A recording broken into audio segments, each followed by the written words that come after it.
ماں باپ بہت بڑی حماقت کر رہے ہیں اپنے بچوں کو. اچھا مجھے ایک بات بتاؤ, یہ چیز اگر نیچرل ہوتی کہتے ہیں نا بچپن سے یہ فیلنگ اس میں لیڈیز والی ہوتی ہیں, یہ نیچرل ہوتی تو یہ کیا بات ہے کہ ہمارے ملکوں میں یہ کم ہے, تھائی لینڈ میں اور غیر مسلم کنٹریز میں یہ زیادہ ہے. نیچرل تو سب جگہ برابر ہوتا ہے نا. آپ تھائی لینڈ جاؤ, آپ کو پتہ ہی نہیں چلے گا یہ کمبخت ہی ہے کہ شی ہے. ہر تیسرا چوتھا آدمی پتہ ہی نہیں چل رہا ہوگا کہ یہ ہے کیا. کیوں؟ کافر ہیں, بچپن سے گناہ کر کر کے خدا نے ان کی فطرتوں کو مسخ کر دیا. اب مرد کو عورت بننے میں مزہ آتا ہے. میں نے اپنا ایک واقعہ بتایا تھا نا بینکاک کا, وہ اس موقع کی مناسبت سے دوبارہ بتا دیتا ہوں. یہ ہماری نیچر کو چینج کر رہے ہیں بھائی. ہم آدمی ہیں, فخر کرو اللہ نے مرد بنایا, مردوں جیسا حلیہ اختیار کرو. یہ ہائی اللہ ہوئی اللہ چھوڑ دو. اور کوئی آپ کے خاندان میں ایسا ہے اس سے اپنے بچوں کو بچاؤ, بولے ہائی اللہ ہوئی اللہ, یہ وہاں جا دفعہ یہاں سے, یہ ہمارے بچوں کو خراب کرے گا. ہوتا ہے خاندان میں کوئی ایسا ہائی اللہ ہوئی اللہ والا؟ خراب عادتیں لڑکوں میں سے بدفعلیاں کر کے پڑ چکی ہوتی ہیں, پورے خاندان کو خراب کرے گا وہ. بولے آدمی بن کے رہے. اب بتاؤ یہ چیزیں ہم کیا دلائل سے سمجھائیں گے؟ تو غیرت کا مسئلہ ہے نا. کہتے ہیں جذباتی ہو جاتے ہیں مولوی لوگ. آپ فطرتی چینج کر رہے ہو یار. کبھی کسی کتے کو دیکھا کہ اس میں کتیا والی صفات ہوں, کبھی کسی گدھے کو دیکھا اس میں گدھی والی صفات ہوں, کبھی کسی شیر کو دیکھا اس میں شیرنی والی فیلنگز ہو, کبھی دیکھا آپ نے؟ بھائی ڈاکٹر لوگ کہتے ہیں, بعض ڈاکٹر کہ مفتی صاحب جذباتی ہو جاتے ہیں آپ لوگ. اصل میں ایکچولی بعض لڑکوں میں ہوتی ہی لڑکیوں والی فیلنگز ہے. میں کہتا ہوں کسی گدھے میں کیوں نہیں ہوتی گدھی والی فیلنگز, کسی گھوڑے میں کیوں نہیں ہوتی گھوڑی والی فیلنگز, کسی مرغے میں مرغی والی فیلنگز کیوں نہیں ہوتی؟ کوئی مرغا مرغیوں میں چھوڑ کے دیکھو آپ, تہس نہس کر دے گا, تباہی مچا دے گا. وہ کبھی بھی نہیں کہے گا کہ میں آگے اور مرغی میرے پیچھے, کبھی بھی نہیں کہے گا. وہ مرغا ہے بھائی, اس کو اللہ نے اسٹائل مرغوں والا دیا ہے.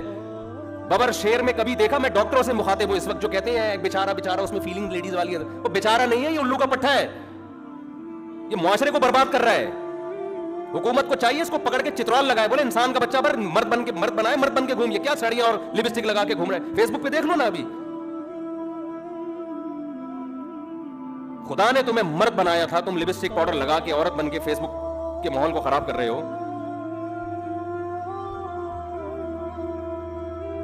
ببر شیر کو دیکھا آپ نے؟ کوئی دنیا میں ایک جانور بتاؤ جو ہو میل فیلنگز اس میں فیمیل والی ہو. ایک گدھا دکھا دو مجھے. شیر اور ببر شیر اور مرغے تو دور کی بات, یہ گدھے بھی یہ کام نہیں کرتے.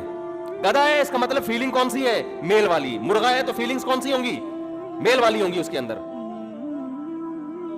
انسانوں میں یہ کمبختی آئی ہوئی ہے لڑکا فیلنگز کیا ہے؟ ایکچولی میں مجبور ہوں, فیلنگز ہی مجھ میں یہ ہے. وہ مجبور نہیں ہے, فطرت کو تو نے چینج کیا ہے. اب اس کا حل یہ کہ دوبارہ دیکھو, ایک آدمی کو نشے کی عادت پڑ جائے, چرس اور ہیروئن کی پی کے, فیلنگ چینج ہو گئی نا اس کی. اب دودھ میں مزہ نہیں آ رہا, اس کو مزہ آ رہا ہے سٹا لگانے میں. تو کیا اس کی وجہ سے معاشرے میں سٹے کی اجازت دے دی جائے گی؟ ہے بھائی, معاشرے میں سٹا اور شراب لیگل ہو جائے گی؟ فیلنگز ہی بیچارے کی ہیروئن پہ آ رہی ہیں. کمبخت تو اپنی چکر میں بیسیوں کو اور خراب کرے گا. کسی مرد میں عورت والی فیلنگز ہو, اسلام اس کے اس عذر کو قبول نہیں کرتا, اس کو عورت بننے کی اجازت نہیں دیتا. فیلنگز کو درست کرو, علاج کرو اپنا. نہیں ہوتا صبر کر کے بیٹھ جاؤ گھر کے اندر, بند ہو جاؤ, ماحول کو خراب مت کرو. ایک طوفان بدتمیزی ہے فیس بک کے اوپر. ہم تشدد کے قائل نہیں ہیں کہ آپ اٹھ کے کوئی غیر قانونی حرکت شروع کر دیں, لیکن اس پہ قانون سازی ہونی چاہیے. جو مرد ہے فزیکلی مرد ہے اور وہ عورت جیسا حلیہ اختیار کر کے فیس بک کے ماحول کو خراب کر رہا ہے, اس پہ قانون ہونا چاہیے, قرار واقعی سزا ہونی چاہیے اس کے اوپر, ورنہ تمہاری نسلیں برباد ہو جائیں گی. وہی حشر ہوگا جو تھائی لینڈ میں ہے. کتنا اچھا لگتا ہے ہمارا مرد لگتا ہے, عورت لگتی ہے. مرد تو مرد کے حلیے میں اچھا لگتا ہے. جو عورت نیچر پہ ہوگی اسے مردوں کے حلیے میں اچھا لگے گا. جس عورت کی نیچر تبدیل ہو جائے, وہ خود برباد ہو جائے, اسے مرد میں بھی نسوانی حسن چاہیے. تبھی تو بیوٹی پارلر میں گھنٹے آدمی بیٹھے ہوئے ہوتے ہیں, جا کے دولہا بن رہے ہیں. پتہ نہیں یار, گھنٹہ ہو گیا بیوٹی پارلر سے نکل یار, ڈیٹول سے نہاؤ یار, ختم. صاف ستھرے کپڑے پہنو, پہنچ جاؤ شادی میں. ہمیں دولہا بننا سکھا رہے ہو آپ. الحمدللہ ہم کئی بار دولہا بن چکے ہیں اسی کپڑوں میں, سول ڈریس میں. زیادہ نہا لیتے ہیں. شیمپو بھی آج تک ہم نے نہیں لگایا ہوگا کبھی سر میں. صاحب شیمپو لگانے کا ٹائم کدھر ہے یار؟ لگا لیں شیمپو, کوئی پابندی نہیں. ہم تو صابن سے ہی نہاتے ہیں. وہی صابن لیا سر پہ بھی وہی, جسم پہ بھی وہی, ختم, باہر آ گئے. عورت کو آدمی آدمی اچھا لگتا ہے, پجامہ اچھا نہیں لگتا. جو نیچر پہ ہوگی عورت, نہا لو جا کے اچھی طریقے سے, بس اتنا حسن کافی ہے. سے زیادہ حسین بننے کی کوشش کرو گے تو اپنے ٹریک سے ہائی اللہ ہوئی اللہ آ جائے گا پھر آپ کے اندر. ٹھیک ہے, بتا رہا ہوں, کچھ اور کہانی ہو جائے گی. اگر یہ قانون پاس ہو گیا نا تو وہی حشر ہمارا ہوگا جو بینکاک کا ہوا تھا.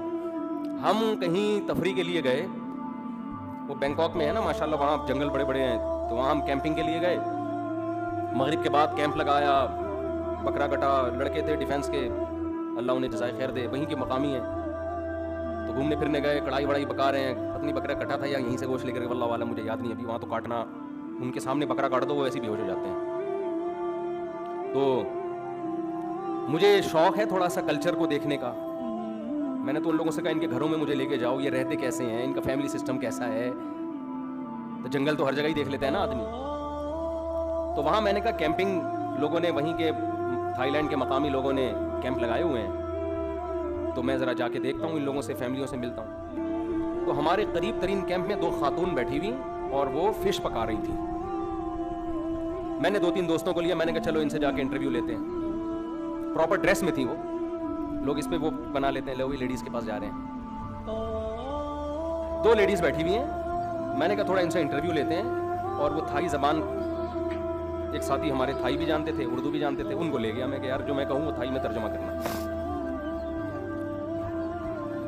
تو میں دیکھ رہا تھا یہ کھاتے کیا ہیں, تو وہ فش کو نا ثابت پانی میں بوائل کر کے سوپ بنا کے پی رہے تھے وہ لوگ. میرا تعارف کروایا ہمارے ڈیفینس کے ساتھی نے کہ یہ تھائی زبان میں نا کہ یہ مفتی صاحب ہیں. اس کو کیا پتا بیچاروں کو مفتی کیا ہوتا ہے, کہ روحانی پیشوائیں. جب پگڑی چھگڑی بھی ہم نے باندھی ہوئی تھی تو ان کو لگا کہ کوئی روحانی چیز ہے یہ. تو انہوں نے مجھے کہا, وہ 2 لیڈیز جو تھیں, انہوں نے کہا کہ آپ دعا بھی کرتے ہیں تھائی میں. کہا, میں نے کہا ہاں. کہا ہمارے لیے دعا کریں اللہ ہمیں اولاد دے دے.